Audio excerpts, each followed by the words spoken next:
Hello বন্ধুরা, দেখতেই পাচ্ছ বিবাহের সাজানো গাড়ি। এই বিবাহের গাড়িটা অবশ্য কার সেটা আপনাদেরকে এক্ষুনি জানিয়ে দিচ্ছি। ছাগলঘাটি গ্রামের আতাউর রহমানের ছেলে এবং মতিউর রহমানের ভাতিজা। বিবাহটা হচ্ছে আমাদের ভোপলা গ্রামের রসাখর পাশে যে ভোপলা আছে ভোপলা গ্রামে। তো ভোপলা গ্রামে আমরা বরযাত্রা নিয়ে গেলাম এবং এখানে আসার পরে এই যে এখন বিবাহ অনুষ্ঠান শুরু হয়ে গেছে।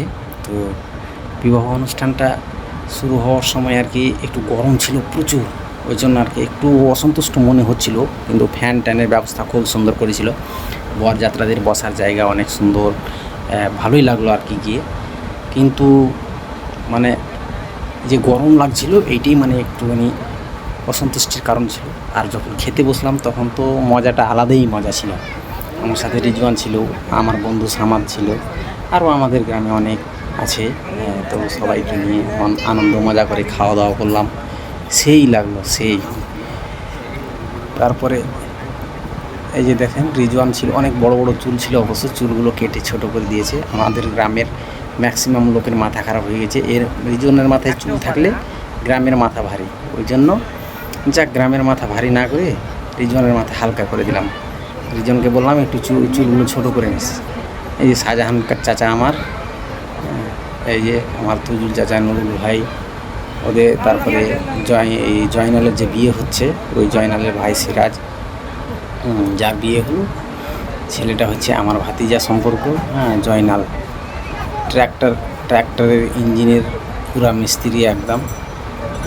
এখানে তারপরে আমাদের গ্রামের আরও দেখেন ইব্রাহিম, সার্জেন সবাই ইতিমধ্যে এসে পড়লো খাওয়ার প্যান্ডেলে। তারপরে সানাউল। তো যাক এখানে মানে প্যান্ডেলে বসে যাওয়ার পরে ভালোই লাগলো। আর রাস্তাতে আমাকে মানে গাড়িতে আমি একটু গাড়ির পিছনে বসেছিলাম, তো আমার মাথাটা একটু হালকা ভালো লাগছিল। এই স্করপিও গাড়িতে আমাকে সামনে না বসলে আমার মাথা খারাপ করে। তো যাকে যেভাবে হোক চলে এসেছি, ভালো লাগছে। এখানে আরও অনেক বন্ধুবান্ধব আছে, আর ভোপলা গ্রামে বিশেষ করে আমার অনেক বন্ধুবান্ধব আছে এবং একটু ঘুরবো ভাবছি। খাওয়া দাওয়াটা শেষ হয়ে গেলে, খাওয়া দাওয়া শেষ করে একটু ঘোরাঘুরি করে তারপরে ঠিক টাইম মতো চলে যাবো। এই যে চুলের গল্প হচ্ছে দুজনে। তারপর ওই যে আমি কীভাবে দাড়ি কেটেছি সেটাও বলছে। এই যে রিজওয়ান বলছে আমার বউ নাকি আমাকে মেরেছে এইভাবে দাড়ি কাটার জন্য। যাক এটা স্টাইল, আমি তো স্টাইল করিই না, কিন্তু ওইটা স্টাইল প্রথম করলাম।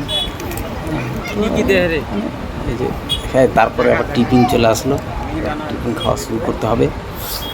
তো বন্ধুরা, আমাদের এই ব্লগটি দেখে ভালো লাগলে অবশ্যই লাইক, কমেন্ট, শেয়ার করতে ভুলবেন না। সবাই ভালো থাকেন, সুস্থ থাকেন। আল্লাহ হাফিজ। এবং বিবাহ